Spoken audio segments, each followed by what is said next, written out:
예수 그리스도의 이름으로 간절히 기도 올립니다. 아멘. 하나님 말씀은 에베소서 3장 7절에서 11절 말씀입니다. 에베소서 3장 7절에서 11절 말씀, 신약 성경 312페이지 혹은 313페이지입니다. 에베소서 3장 7절에서 11절 말씀입니다. 이 복음을 위하여 그의 능력이 역사하시는 대로 내게 주신 하나님의 은혜의 선물을 따라 내가 일꾼이 되었노라. 모든 성도 중에 지극히 작은 자보다 더 작은 나에게 이 은혜를 주신 것은 측량할 수 없는 그리스도의 풍성함을 이방인에게 전하게 하시고 영원부터 만물을 창조하신 하나님 속에 감추어졌던 비밀의 경륜이 어떠한 것을 드러내게 하려 하심이라. 이는 이제 교회로 말미암아 하늘에 있는 통치자들과 권세들에게 하나님의 각종 지혜를 알게 하려 하심이니 곧 영원부터 우리 주 그리스도 예수님 안에서 예정하신 뜻대로 하신 것이라. 아멘. 하나님의 말씀입니다. 하나님의 은혜로 또 특별히 우리 기도하는 일꾼들의 기도를 통하여 지난 열흘간 휴가 피정을 잘 가졌습니다. 그야말로 피정의 시간이었습니다. 피정이란 말은 제가 만든 단어가 아니라 피할 피자에 고요할 정자를 써서 피하여 조용히 있는다라는 뜻입니다. 많이 잤습니다. 일단은요.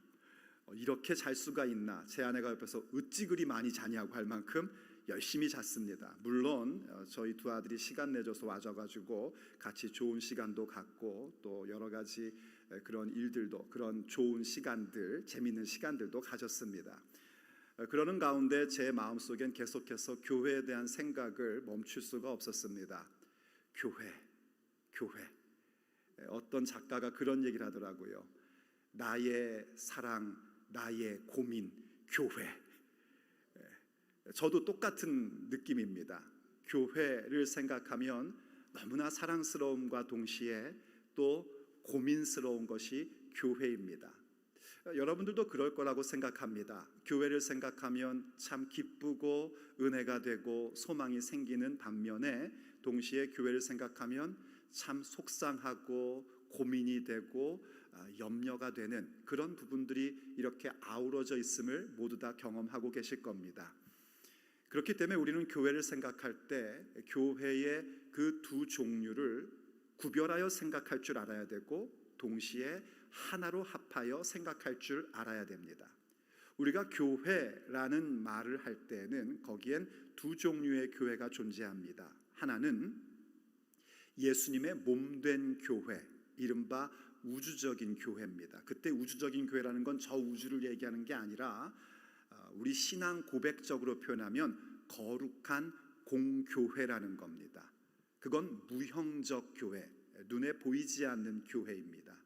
그 교회는 우리 예수님께서 몸으로 삼으신 교회요, 성령님께서 세우신 교회이기 때문에 영원 무궁합니다. 우리가 천국에 입성하게 되면 어떤 모습이 되는가? 바로 완성된 교회의 모습으로 그리스도의 신부로 존재하게 되는 바로 그 교회입니다. 영원한 교회입니다. 그리고 또 하나의 교회를 생각하는 건 뭐냐면 이른바 지역교회라는 겁니다. 이것은 우리가 눈에 보는 유형적 교회입니다. 타코마 새생명교회, 어느 교회, 이렇게 각 지역 교회들을 말합니다. 우리가 흔히 교회를 생각할 때는 당연히 우리 눈에 보이는 지역 교회를 생각하기 마련입니다. 하지만 우리가 알다시피 지역 교회라는 것은 결단코 온전하지도 않고 영원하지도 않습니다. 성경에 나와 있는 그 수많은 교회들, 지금은 거의 다 박물관이 되어 있고 그저 터전만 남아있을 뿐입니다. 그렇게 각 지역 교회라는 것은 한 시대 속의 그 지역 가운데에서 하나님의 뜻을 이루며 그리스도의 몸된 교회를 이루어 가다가 어떤 경우에는 문을 닫기도 하고 또 어떤 경우에 역사의 흐름 속에 역사의 뒷전으로 그렇게 나가기도, 뒷전으로 자리 잡히기도 합니다. 그것이 현실입니다.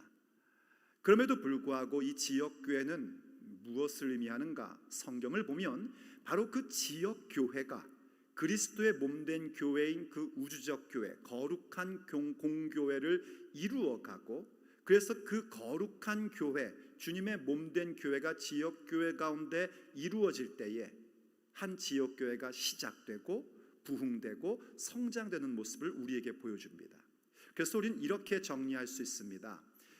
주님의 몸된 거룩한 공교회는 완전하고 영원합니다. 그리고 그 완전하고 영원한 그리스도의 몸된 교회는 온전치 않고 영원할 수 없는 한 지역교회 가운데에 나타나게 되고, 그렇기 때문에 지역교회가 영원한 교회, 곧 몸된 교회 될 때에 그것이 진정한 부흥입니다. 이러한 부분들을 우리는 항상 생각할 줄 알아야 됩니다. 한 지역교회가 교회 될 때에 이 세상은 소망이 있고 희망이 생기게 되는 것이고, 한 지역교회가 교회 될 때에 그 가운데 우리는 하나님의 뜻이 하늘에서 이루어진 것 같이 이 땅 가운데 이루어지는 사건들을 목격하게 됩니다. 이 부분이 바로 교회에 대한 고민, 교회에 대한 사랑을 가질 때에 우리가 따로 생각할 줄 알며 동시에 하나로 묶어야 할 부분입니다. 다시 말해서 한 지역교회는 어떤 존재인가? 그 지역교회는 그리스도의 몸된 교회의 지체된 교회입니다. 그럼 우리의 고민은 그겁니다. 그럼 과연 이 지역교회라는 것이 그저 눈에 보이는 한 조직이나 건물이 아니라 분명히 그리스도의 몸된 교회의 지체된 교회인데 왜 이렇게 탈도 많고 문제도 많고 사건도 많은가 하는 그런 의구심을 갖게 됩니다. 왜 그럴까요 도대체? 왜 지역교회는 그렇게 항상 조용하다 싶으면 문제가 터지고 부흥한다 싶으면 사건이 터지고, 그래서 우리의 마음에 고민을 주는 이유가 도대체 뭘까요? 이미 예수님께서 우리에게 가르쳐 주셨습니다. 왜냐하면 지역교회에는 가라지가 있기 때문입니다. 마태복음 13장을 보면 예수님께서 천국에 대한 비유를 말씀해 주십니다. 처음에는 그게 천국 비유인지를 설명하지 않고 그저 비유로 모든 사람들에게 말씀을 시작하셨습니다. 그건 이런 내용입니다. 씨앗을 농부가 뿌리는데 어떤 씨앗은 길가에, 어떤 씨앗은 돌밭에, 어떤 씨앗은 가시떨기밭에, 어떤 씨앗은 옥토에 떨어졌다는 겁니다. 당연히 길가, 돌밭, 그리고 가시떨기에 떨어졌던 씨앗들은 전부 다 열매를 맺지 못했습니다. 그리고 오직 옥토에 떨어진 씨앗들만이 열매를 맺게 됩니다. 그걸 일반 사람들에게는 비유로만 말씀하시고 설명을 안 해주셨습니다. 제자들도 깨닫지 못해서 나중에 예수님께 묻는 겁니다. 그게 도대체 무슨 뜻입니까? 하자 예수님께서 그제서야 그 비유가 다른 것이 아니라 천국의 비밀이다 라고 말씀을 해주십니다. 그때 그 천국이라는 건 우리가 가야 할 본향 아버지 집을 의미하는 것이 아니라 바로 우리 가운데 임한 하나님의 다스리심, 주님의 통치를 의미하는 겁니다. 바로 현재적 하나님 나라, 우리가 그분의 통치를 받으며 살아야 할 그 천국에 대한 말씀인 겁니다. 이러한 그래서 그 씨 뿌리는 비유가요, 첫 번째 시작에 되었던 그 밭에 뿌리는 것은 각 개인에 대한 얘기인 겁니다.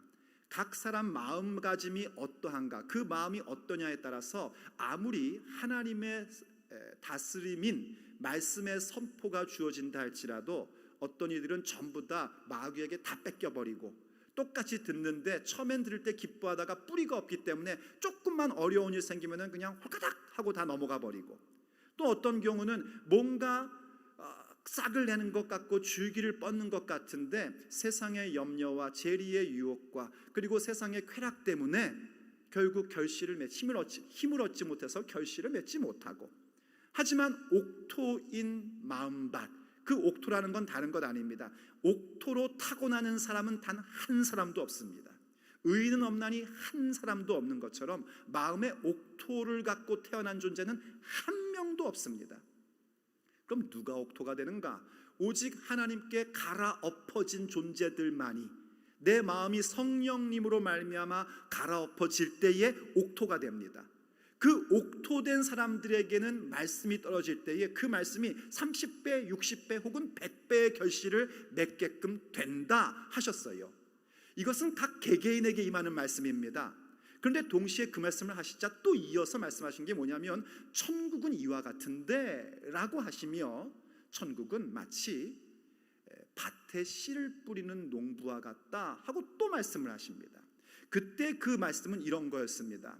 분명히 주인이 좋은 씨앗을 뿌렸는데 밤사이에 원수가 가라지를 뿌리고 간 겁니다. 이제 점점점 자라나게 되었는데 종들이 가만히 보니까 이게 웬일인지 알곡만 자라나는 게 아니라 가라지도 자라고 있는 게 보인 겁니다. 그래서 종들이 도대체 이해가 안 되는 거예요. 종들은 이해가 안 됩니다. 목사들은 이해가 안 됩니다. 왜 분명히 하나님의 말씀을 전달했는데 왜 가라지가 함께 있지? 도대체 이해가 안 돼요. 그래서 주인에게 가서 묻습니다. 아니 주인님, 분명히 좋은 씨를 뿌렸지 않습니까? 그런데 가라지가 같이 있으면 도대체 이게 무슨 일입니까? 하고 묻자 주인이 대답해 줍니다. 원수가 그랬다. 원수가. 그래서 종들이 그럽니다. 그럼 저 가지 그냥 싹 다 뽑아버릴까요? 그냥? 종들은 뽑아버리고 싶습니다. 그냥 확 뽑아버려가지고 다 깨끗하게 만들고 싶은 그런 마음이 생깁니다. 그러자 주인이 얘기합니다. 냅둬라. 가라지 뽑다가 알곡까지 다칠까 한다. 하지만 추수 때가 오면 추수꾼이 추수할 때가 온다라고 말씀하세요. 그 뒤에 설명 내용 보면 이때의 추수꾼은 누구냐면 천사들입니다. 이 천사들이 추수한다는 건 뭐냐면요, 세상의 마지막 때를 얘기하는 거예요. 마지막 때가 되면 전부 다 추수를 하게 되어서 이 알곡은 곳간에, 가라지는 풀구덩이에 집어넣을 것이다 하는 말씀을 해주십니다. 그때에 주님께서 뭐라 말씀하시냐면 이 알곡을 뭐라고 얘기하냐면 하나님의 아들들이라고 설명을 해주셨고, 가라지는 원수의 아들들, 악한 자의 아들들, 마귀의 아들들이다 라고 설명을 해주십니다.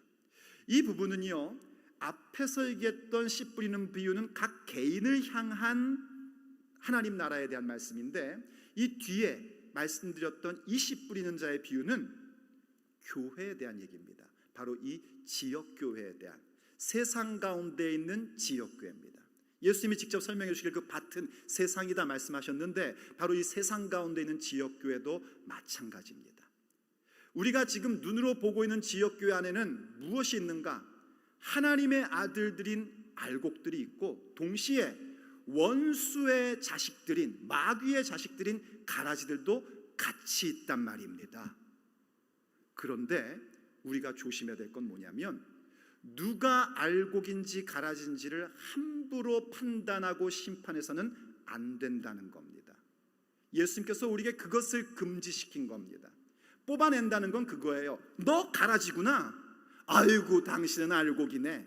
이렇게 우리 마음대로, 내 판단대로 그렇게 하지 말라시는 말씀입니다. 왜냐하면 제가 목회만 하면서 살아왔습니다. 그런데 목회를 오랫동안 하면서 보니까요, 그렇더라고요. 알곡인 줄 알았는데 가라지 노릇하는 사람도 있고요, 저거 가라지 같은데 했는데 나중에 알곡임이 확증되는 사람들도 있습니다. 항상 그랬습니다. 그럼 여러분들의 표정을 보니까 그런 거예요. 그럼 나는 과연 알곡일까 가라지일까? 떨립니다. 떨리십니까 여러분? 그럼 여러분 염려하지 마십시오. 여러분은 알곡일 가능성이 매우 높습니다. 가라지는 지가 가라진 줄 모릅니다. 그냥 자기가 최고라고 생각하고 자기가 가장 경건하다고 생각하고 살지, 결코 내가 가라지면 어떡하지? 이런 고민을 하덜덜 않습니다. 오직 알곡들만이 그 고민을 합니다. 나 가라지면 어떡하지? 나 염소면 어떡하지? 나 버림받은 자면 어떡하지? 이 고민은 항상 알곡들이 주님 앞에 경건하게 살고자 하고 하나님 뜻대로 살고 싶은 사람들이 고민하는 내용입니다. 그러니 여러분이 고민하고 있다면 알곡이라고 제가 함부로 말할 수는 없어요. 왜냐하면 그건 주님만이 아시는 거니까요. 저는 종입니다. 몰라가지고 확 뽑아버리고 싶은데 뽑지 말라고 하니까 가만히 있는 것뿐입니다. 주님만이 아시기에 제가 할 수 있는 얘기는 그겁니다. 그런 분들은 알곡일 가능성이 큽니다. 그럼 이제 우리는 어떻게 해야 될까요? 분명히 이 눈에 보이는 지역교회 안에는 하나님의 자녀들과 원수의 자식들이 같이 있단 말입니다. 그리고 우리는 그들을 구별할 능력이 사실은 없는 겁니다. 그건 알 수 있죠. 저거는 가라지 같은 짓이야. 이건 압니다, 우리가. 그래서 우린 그걸 하지 않으려고 하고, 그런 행동들을 하는 사람들을 볼 때에 우리가 반면 교사로 삼으며 저래서는 안 돼, 정신 차리자, 내 안에도 저런 모습이 있으니까, 저런 것이 있으니까 내가 정말 주님 앞에 무릎 꿇고 겸손하게 도움을 구해야지, 이렇게 우리가 할 수 있습니다. 하지만 말씀드렸듯이 그렇게 가라지인 것 같은 사람도 어느 순간 하나님께서 확 뒤바뀌어 놓으셔가지고 알곡의 모습을 갖는 것 참 많더란 말이죠. 그러니 우리는 판단해서는 안 됩니다. 그럼 우리는 무엇을 해야지 될까요? 우리가 할 수 있는 일이 무엇일까? 그게 제가 이번 피점 가운데 계속 고민하던 부분이었습니다. 뭘 해야 될까 우린 그러면? 그럼 나는 도대체 무엇을 해야 될까? 그건 이겁니다. 우리에게 맡겨져 있는 이 새생명교회라는 한 지역교회를 알곡이 힘쓸 수 있는 토양으로 만들어가는 겁니다. 가라지가 힘을 낼 수 없는 교회로 우리가 그 토양을 만들어가는 겁니다. 밭이요, 여러 종류가 있는데요, 어떤 밭은 가라지가 힘을 얻는 토양이 있는가 하면 어떤 밭은 가라지가 힘을 낼 수 없는 그런 토양이 있는 겁니다. 이때 토양이라는 건 세상의 땅을 얘기하는 게 아니라 교회를 말하는 겁니다. 어떤 교회는요, 목사가 하나님 말씀만 전하는데 그런 목사를 쫓아내는 교회도 있는가 하면, 어떤 교회는 하나님 말씀만을 전하는 목사와 함께 어떻게 쓴지 하나님의 뜻을 이루고자 하는 성도들이 더 많은 교회도 있단 말입니다. 그게 바로 알곡이 힘쓰는 교회의 토양을 만들어 가는 것입니다. 누가 그걸 해야 되는가? 첫째로는 담임 목사가 정신 차리고 그거 해야 됩니다. 이 담임 목사가 가라지가 되면은요, 이건 정말 답이 안 나옵니다. 그때에 가장 고통받는 건 그 교회 가운데는 알곡인 성도들입니다. 가라지들은 기승을 부리게 되고 알곡 신자들은 가슴 아프며 눈물 뿌리면서 기도할 수밖에 없는 상황 가운데 빠지게 되는 겁니다. 그래서 목사가 일단은 알곡 목사가 되어서 좋은 씨만을 뿌리고자 하는데 온 힘을 다해야 되고, 맡겨진 그 교회가 알곡이 힘을 얻고 알곡이 자라날 수 있는 토양을 만드는 데에 온 힘을 다해야 됩니다. 저는 그 일에 제 힘을 다 쏟아 부을 것입니다. 그런데 그거는 목사 혼자 할 수 있는 일이 결코 아닙니다. 그것은 동시에 하나님께서 각 지역교회 가운데 부르신 일꾼 리더십들이 함께 해야 할 일입니다. 바로 여러분들이, 우리가 하나님이 부르신 일꾼 리더십을 가지고 이 새생명교회 토양을 가라지들은 힘을 얻지 못하고 알곡들이 힘을 얻는 교회로 함께 일구어 가야 합니다. 그것이 우리를 향한 주님의 부르심입니다. 주님께서 우리를 일꾼으로 부르셨단 말입니다.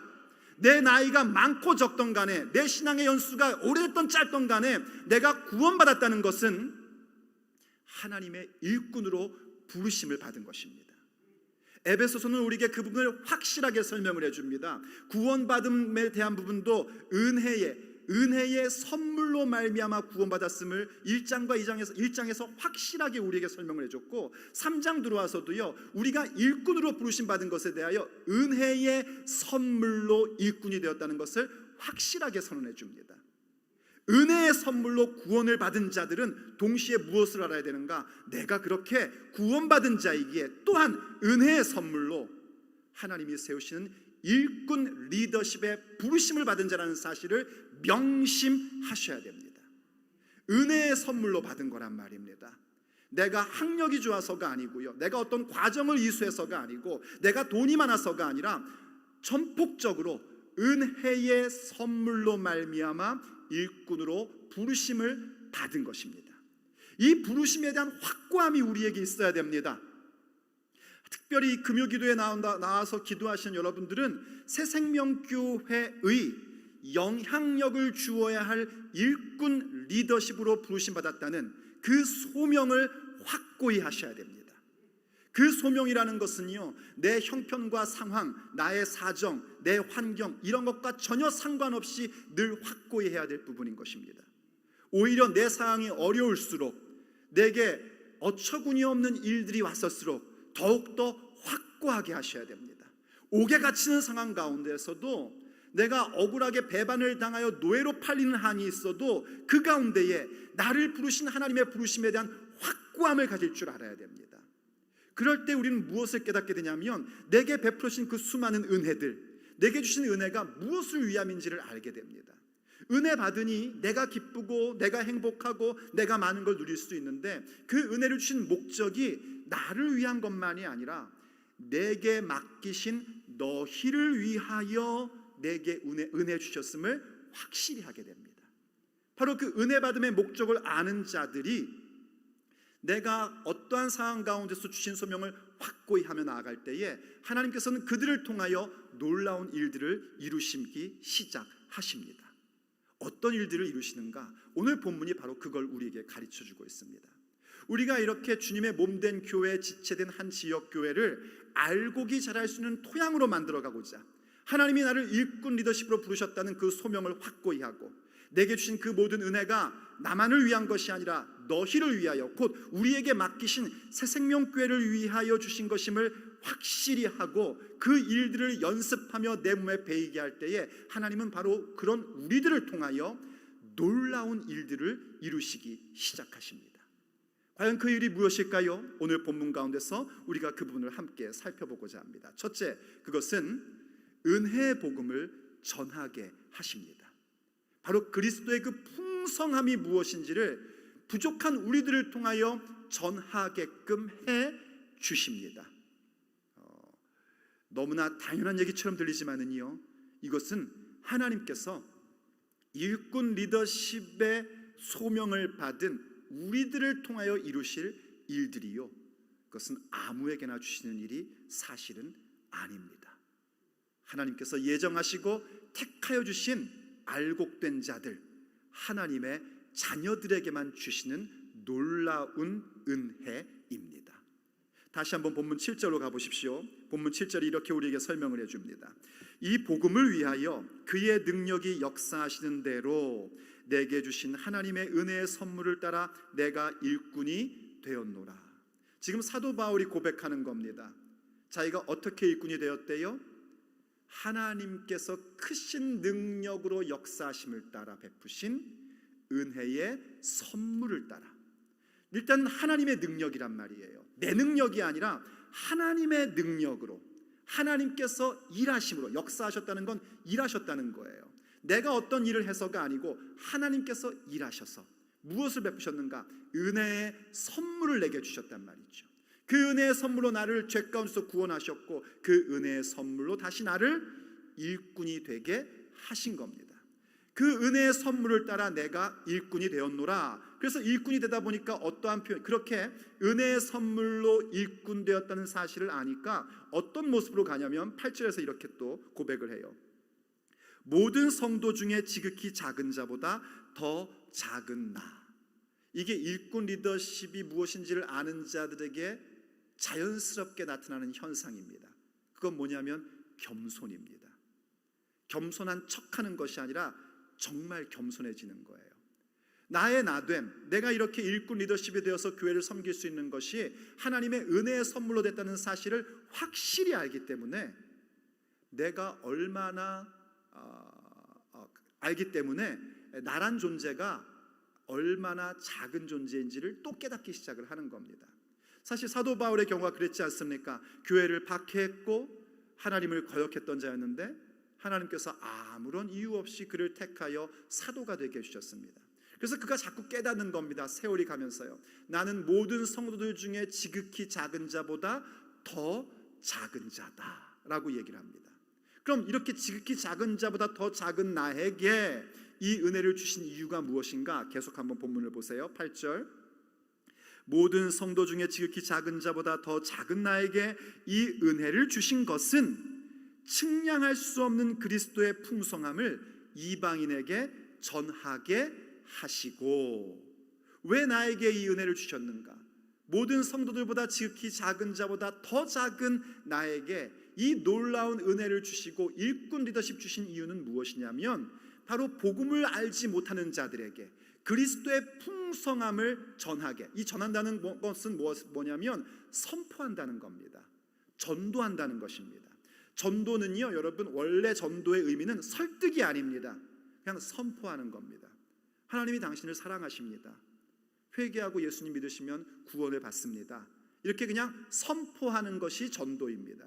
그러니까 목사가 설교한다는 것도 영어에서는 똑같아요. preaching, 전도라고 얘기를 합니다. 그러니까 설교할 때는 설득하는 내용들이 들어가지만 이때는 뭐 질문을 받거나 그런 게 없지 않습니까? 그냥 선포하는 겁니다.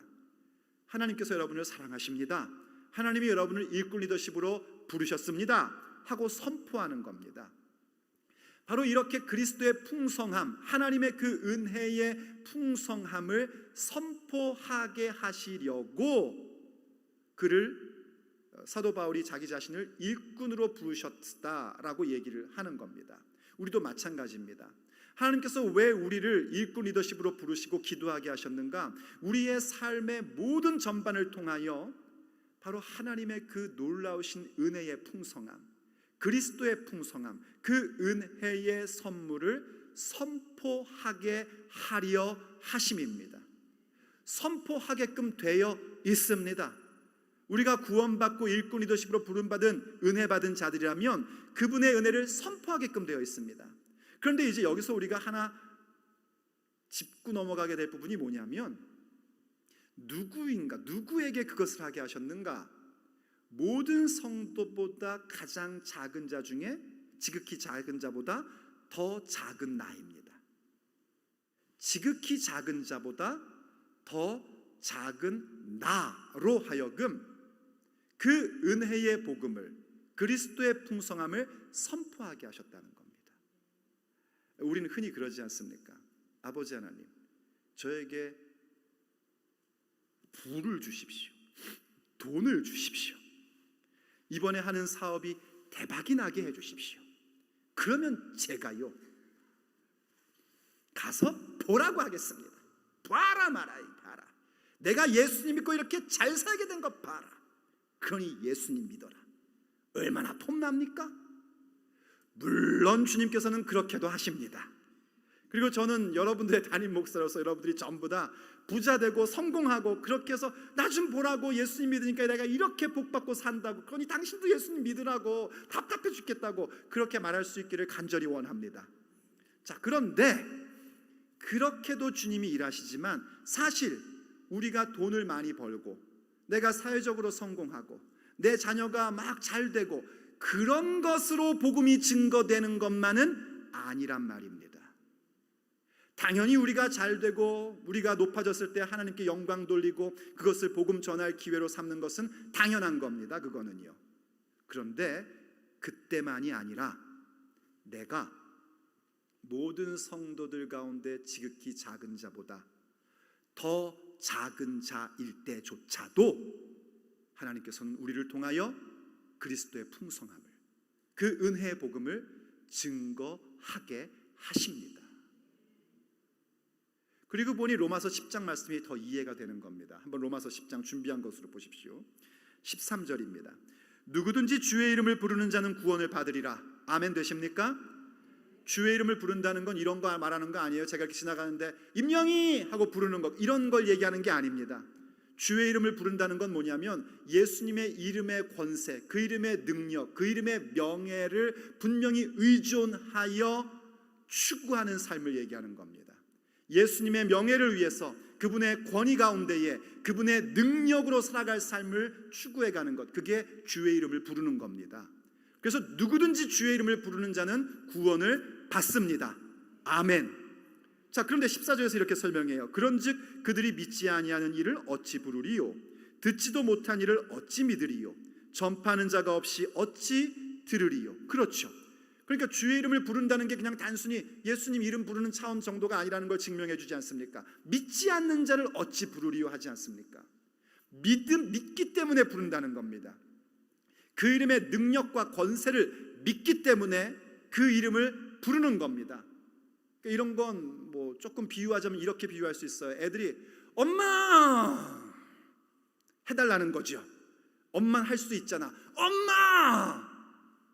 그렇죠?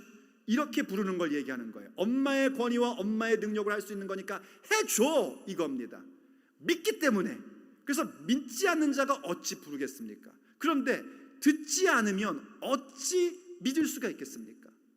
듣는 자들만, 듣지 못한 이를 어찌 믿느냐 말이죠. 그리고 전파하지 않으면 어찌 들을 수 있겠습니까? 누군가가 전파해야 들을 수 있는 것이고, 들어야 믿음이 생기는 것이고, 믿어야 그 이름을 부를 수 있는 것입니다. 그래서 전파하는 자가 매우 중요한데, 그 다음 15절 말씀 보세요. 보내심을 받지 아니하면 어찌 전파하리요 했습니다. 전파하는 자는 누가 전파하는 것인가? 보내심을 받은 자가 전파하는 겁니다. 전도도요, 내 욕망으로 하는 건 아닙니다. 전도해야지 목사님이 나를 이뻐할 텐데. 여러분들이 전도하는지 안 하는지 저는 잘 모릅니다. 그런 거 아니란 말입니다. 전도 역시 보내심을 받아 하는 겁니다. 내가 기도하는 가운데 그에게 가라 하시는 주님의 성령님의 감동이 있을 때 가야 되는 것이지, 내 인간적인 생각으로 가면 여러분들이 큰 낭패를 당합니다. 전도도 주께서 보내시면 가는 겁니다. 선교도 하나님이 보내시면 가는 겁니다. 보내심을 받고 가야 어떠한 상황 가운데서도 하나님의 함께 하심을 경험할 수 있고 주님의 능력이 나타나게 되는 겁니다. 자, 그런데 그 다음 마지막 말씀이 이겁니다. 기록된 바 아름답도다 좋은 소식을 전하는 자들의 뭐요? 발이요 함과 같으니라.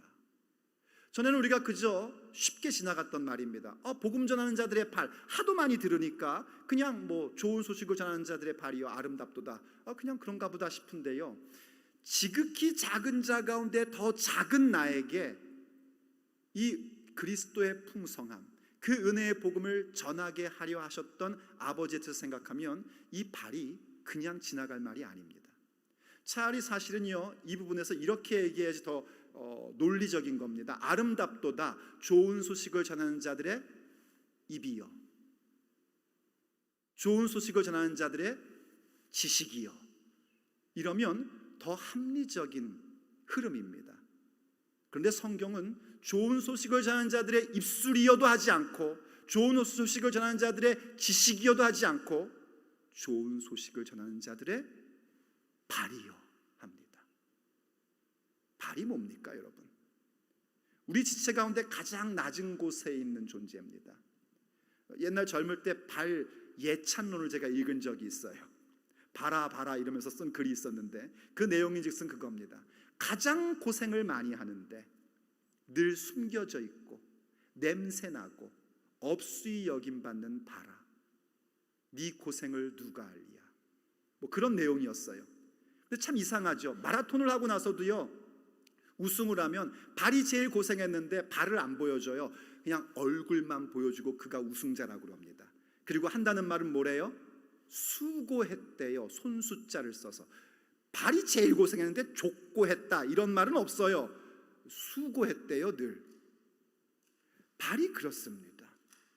발레리나의 아름다운 선율을 만들기 위하여 그 발이 얼마나 고생하는지 아마 여러분들은 인터넷이나 이런 걸 통해서 그 발레리나의 발을 본 적이 있으실 겁니다. 발은 그런 존재입니다. 막 깨어지고 뭉그러지고 굳은 살 박히고, 그런데도 늘 이쁨 받지 못하는 발. 그런데 주님은 말씀하십니다. 아름답도다 아름다운 선한 좋은 소식을 전하는 자들의 발이여 하십니다. 그 발, 냄새나고 업수인 여김받고 가장 낮은 곳에 있고 험난한 곳은 가장 먼저 짚어보는 그 발을 주님께서는 알고 계셨고, 주님께서는 바로 그들을 통하여 그리스도의 풍성함을, 하나님의 놀라운 은혜의 복음을 전하게 하십니다. 그게 하나님의 방법입니다. 적용하자면, 내가 뭔가 남들 세상적인 가치관으로 볼 때에 야, 저 사람 정말 좋겠다 하는 일들을 통해서만 우리는 복음을 전하는 게 아니라, 오히려 지극히 작은 자보다 더 작은 자일 때, 심지어 발과 같이 그렇게 감추어지고 존중이 여김받지 못하고 냄새나고 뭉그러지는 그런 상황 속에서도 주님은 우리를 그 은혜의 복음, 그리스도의 풍성함을 전하게 하는 존재로 세워 주십니다. 그 사실을 여러분이 기억하셔야 됩니다.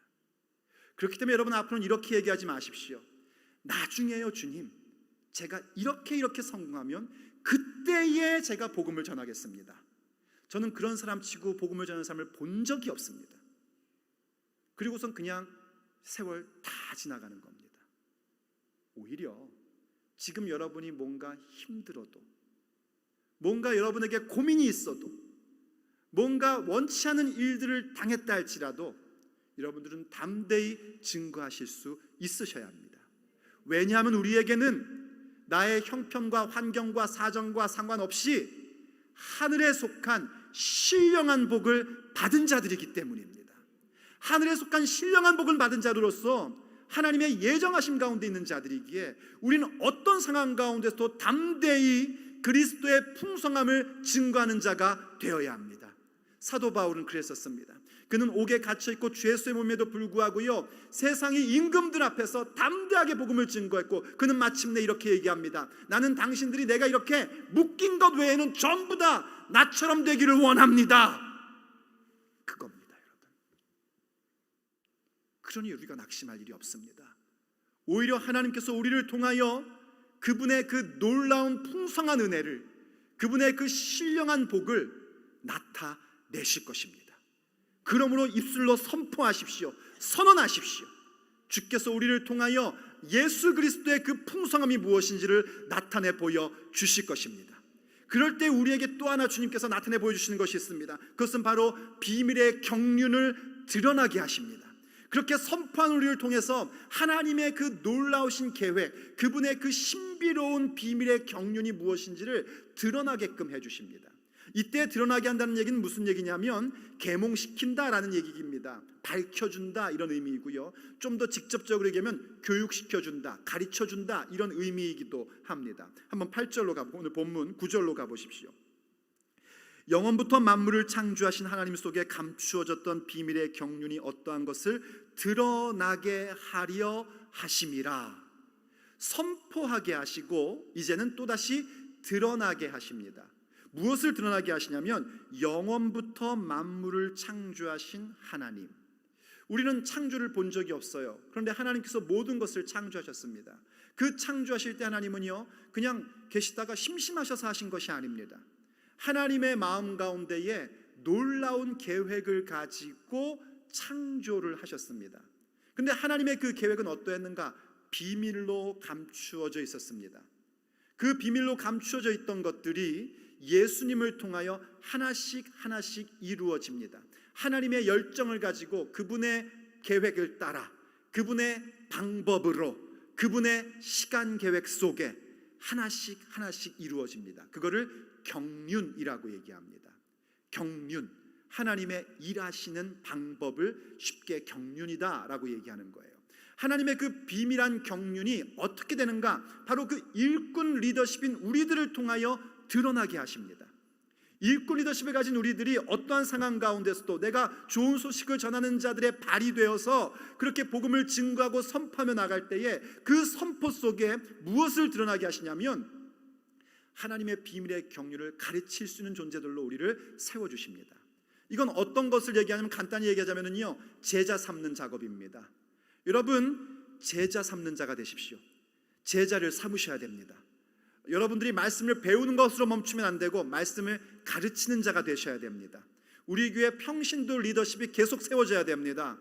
DTS요, 담임 목사가 혼자서 할 부분이 아니라 교회 일꾼 리더십들이 앞으로는, 저는 몇 년 후를 꿈꾸면서 그것을 한 겁니다. 몇 년 후에는 우리 교회 일꾼 리더십들이요, 하나님께서 주신 은사를 따라서 그 DTS 과정을 가르치는 자로 세워져야 됩니다. 그럴 때 교회가 더욱더 튼튼하게 세워지는 거예요. 저는 그 리더십들이 빨리 세워지기를 기도하고 있습니다. 말씀을 가르쳐서 지키게 해야 됩니다. 그것이 바로 일꾼 리더십이 해야 할 일입니다. 선포뿐만이 아니라 가르쳐 지키게 하는 겁니다. 그게 예수님께서 우리에게 주신 지상 명령의 핵심입니다. 한번 같이 읽어볼까요? 마태복음 28장 19절로 20절 말씀 한번 같이 읽어봅니다. 시작. 그러므로 아버지와 아들과 성령의 이름으로 세례를 베풀고 내가 너에게 분부한 모든 것을 가르쳐 지키게 하라. 볼지어다 내가 세상 끝날까지 너희와 항상 함께 있으리라 하시니라. 아멘. 모든 족속으로 제자를 삼아 아버지와 아들과 성령님의 이름으로 세례를 주는 것은, 이것은 일종의 선포의 사역입니다. 말씀을 선포함으로써 사람들이 믿음을 갖습니다. 믿음을 가지면 아버지와 아들과 성령의 이름으로 우리는 세례를 베풉니다. 그 사람이 바로 하나님의 자녀됨을 스스로 고백하며 나올 수 있도록 그러한 일들의 통로가 되어주는 것입니다. 그럼 그 다음 해야 될 작업은 뭔가? 예수님께서 우리에게 분부한 것을 가르쳐서 지키게 해야 합니다. 여러분들이 주일날이나 혹은 이렇게 집회 때 목사님들의 설교를 듣고 은혜를 받으십니까? 은혜 받으세요? 깨달음이 있으세요? 그럼 여러분, 오늘 좋았어 그러고 손 털고 끝나면 안 됩니다. 저 교제실에서요, 저 러비 교제룸에서요, 그 은혜 받은 말씀을 서로 나누셔야지 됩니다. 어떤 은혜를 받았는지, 어떤 깨달음을 가졌는지, 혹은 어떤 의문이 내게 생겼는지를 서로 이야기하며 서로 가르쳐 줘야지 됩니다. 그리고 서로 배울 줄 아셔야 됩니다. 답이 안 나오면 253의 304의 천사로 전화를 하시든지 아니면 목사님들 찾아가서 물어보시면 됩니다. 그렇게 해서 여러분들은 계속해서 가르치는 작업을 하셔야지 되고, 서로를 가르치면서 서로 그 가르침 받은 말씀을 지키게끔 해야 합니다. 서로 지켜가도록 그렇게 서로를 이끌어주고 당겨주고 밀어주는 그런 모습을 여러분들이 가지셔야 됩니다. 그게 드러나게 하시는 일입니다. 우리를 통하여 바로 그렇게 명백히 밝히게 하시는 것, 하나님의 비밀한 경륜, 성경에 기록되는 하나님의 일하시는 방법과 하나님이 어떻게 일하실 것인지에 대한 부분들을 밝히 드러나게 하는 일들, 누구에게 그 일을 하게 하시는가? 일꾼 리더십으로 부르심을 받은 우리를 통하여 그 일들을 이루시는 겁니다. 그 일을 우리는 해나가야 합니다. 선포하고 가르침의 사역을 우리는 이루어 가야 됩니다. 그럴 때에 하나님이 우리에게 또 하나 신비로운 것들을 알게끔 해주십니다. 그것은 바로 하나님의 지혜를 알게끔 하십니다. 이때 하나님의 지혜를 알게 하시는데 누구에게 알게 하시는가? 놀라지 마십시오, 여러분. 하늘에 있는 영적 존재들에게 하나님의 지혜가 무엇이었는지를 알게끔 하십니다. 누구를 통하여요? 바로 일꾼 리더십을 가진 교회인 우리를 통하여 그 신비롭고도 놀라운 일들까지 하게 하십니다. 하나님이 우리를 통하여 그 일들을 하신단 말입니다. 10절을 보십시오, 여러분. 이는 이제 교회로 말미암아, 지금 사도 바울이 자기가 일꾼이 되었다라는 것을 얘기하고, 그 일꾼됨으로 인해서 자기가 무엇을 할 것인가? 그리스도의 풍성함, 하나님의 은혜의 선물, 그 은혜의 풍성함을 선포하고 비밀의 경륜, 하나님의 비밀한 경륜을 드러나게 하고, 쉽게 얘기해서 선포와 가르침의 사역을 하게 하시는데, 그 일은 무엇을 위한 것이냐면 교회를 위한 거란 말이에요. 사도 바울 본인을 위한 것이 아니라 교회로 하여금, 이 에베소라는 지역 교회로 하여금 교회되게 하기 위한 거였습니다. 그래서 그 교회로 말미암아 이제 어떤 사건이 일어나냐면, 바로 이렇게 우리가 일꾼 리더십을 가지고 그 일꾼 리더십에 순종하며 나갈 때에 우리에게 맡겨진 이 새생명교회가 교회됨으로 인하여 어떤 기적이 일어나기 시작하냐면, 그 다음 보십시오. 교회로 말미암아 하늘에 있는 통치자들과 권세들에게 하나님의 각종 지혜를 알게 하려 하심이니, 곧 영원부터 우리 주 그리스도 예수님 안에서 예정하신 뜻대로 하신 것이라. 하나님께서 교회인 우리를 통하여 하시는 그 일들은 바로 영원전부터, 창세전부터 그리스도 예수님 안에 미리 정하신 부분이었고, 그 일들을 하나님의 경륜으로 이루어 오셨단 말입니다. 그런데 그 일들을 일꾼 리더십을 가진 우리들의 선포와 가르침의 사역을 통하여 교회를 교회되게 하셔서, 그 교회로 말미암아 하늘의 통치자들과 권세들이 하나님의 지혜는 이런 거였구나 하고 깨닫게끔 만든다는 겁니다. 여기에 하늘의 권세자들과 통치자들이 무엇이냐에 대해서는 두 가지의 해석이 있습니다. 하나는 하늘에 있는 천사들이다라는 해석이 있고요, 또 하나는 원수 마귀라는 겁니다. 두 해석이 다 가능합니다. 하늘에 있는 천사들도 하나님의 지혜에 대해 이해하지 못하는 것이 있었고, 더러운 원수 마귀 공중권세 잡은 자, 사실 에베소서는 오히려 후자가 더 가능성이 큽니다. 왜냐하면 뒤에 이제 나중에 6장 가서도 보겠지만 거기에 통치와 권세라는 그런 존재가 나오는데, 그거는 세상의 통치와 권세자들을 얘기하는 것이 아니라 공중 권세, 공중 통치 받은 자, 곧 이 마귀 권세를 얘기하는 거거든요. 그러니까 마귀 권세의 가능성이 더 커요. 마귀가 우리가 성경이 아니라 외경이라든지 혹은 전통 전통적인 외경이라든지 교회 전통에 의하면 타락한 천사라고 얘기하지 않습니까? 그 타락한 천사가 왜 타락했는가에 대한 해석에 있어서 그런 얘기를 합니다.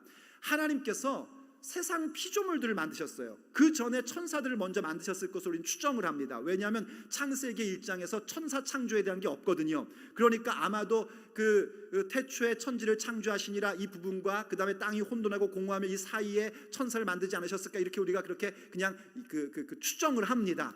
그럴 때 천사들이 먼저 만들어졌는데, 천사들이 하나님이 하시는 일을 보니까 도대체 이해가 안 되는 거예요. 피조물을 만드셔서 그 피조물 가운데 한 존재에게 하나님의 형상을 불어넣는 겁니다. 이게 말이 되는 겁니까? 어떻게 피조물을 하나님의 형상과 모양 따라대로 지으시고, 그것도 정말 이상한 일인데 거기에 하나님의 생기까지 불어넣으시냔 말이죠. 도대체 이건 말도 안 된다는 거죠. 그래서 하나님께 대항하기 시작을 한 겁니다. 이건 성경 얘기가 아니라 외경에 나오는 얘기입니다. 또 어디 가가지고 성경에 우리 목사님이 그러는데 이러면은 안 돼요. 외경에 나오는 얘기예요. 그래서 이 천사의 가장 높은 천사였던 루시엘이라는 천사가 하나님께 대적을 한 겁니다. 이건 말도 안 됩니다. 하나님께 대적하는 건 뭐죠? 교만입니다. 교만은 뭐예요? 타락입니다. 그건 약이 없습니다. 교만은요 가장 무서운 것입니다. 그래서 그가 타락한 천사 루시퍼가 되어버리는 겁니다. 하나님을 대항하는 존재. 그래서 공중 권세를 잡아버리고 인간을 유혹하여 타락에 빠지게끔 만들어버리고, 과연 하나님의 계획이 이루어지겠느냐 하면 하나님을 계속하여 대적해 나가는 겁니다. 그러나 하나님의 계획 가운데는 그 모든 것들이 있으셨고, 이 모든 걸 통하여 이 모든 것 가운데 그 아들 예수 그리스도를 통하여 하나님의 형상 따라 모양대로 지음받은 하나님의 사랑하는 존재인 인간을 구원하셔서 하나님의 자녀로 삼으시는 그 놀라운 계획과 경륜이 있으셨단 말입니다. 거기에는 하나님의 지혜가 존재했단 말이에요. 그래서 교회로 말미암아 무엇을 드러나게 하시냐면, 하나님의 지혜가 무엇인지 이 마귀는 절대로 이해할 수 없었고 천사들조차도 헤아릴 수 없었던 하나님의 그 지혜의 위대함을 교회로 말미암아 드러나게 하신단 말입니다. 교회는 그런 존재예요. 교회는 하나님의 그 깊고도 놀라운 지혜, 하나님의 예정하심을 따라 이 타락한 인간을 구원하셔서 하나님의 자녀들로 삼으시는 아버지의 그 능력, 아버지의 그 계획, 아버지의 그 경륜, 아버지의 그 지혜가 어떠한 것인지를 하늘의 통치자들과 권세들에게도 밝히 나타내는 존재가 바로 교회인 것입니다. 그게 우리입니다. 그걸 누구를 통하여 일하고 싶어 하시는가? 바로 우리를 통하여, 일꾼 리더십으로 부름받은 우리를 통하여, 임영희 목사가 아니라 우리를 통하여 하나님께서는 하시고 싶으신 겁니다. 아니, 하고 계십니다. 지금 일하고 계십니다.